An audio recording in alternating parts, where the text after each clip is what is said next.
Hello mga ka-vibes! Tara, samahan niyo ako. Puntahan natin si Papa sa gitna ng basakan. Sinamahan pa nga ako ni Ace nang dalhan ko ng tubig at inumin si Papa sa gitna ng basakan. Naabutan nga namin si Papa na nagbubungkal ng lupa gamit ang kanyang hand tractor. Napakahirap ng kanyang trabaho dahil kahit mainit ang panahon ay kanyang kinakaya. Ang hirap talaga maging mahirap. Medyo malawak na rin ang kanyang nabungkal at yan nga't kumaway pa siya sa akin.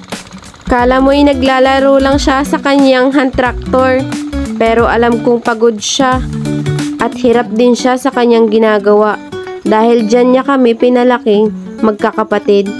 Sa pagiging isang magsasaka, nakaka-proud ang kanyang ginagawa dahil dyan niya kami binuhay at pinalaki.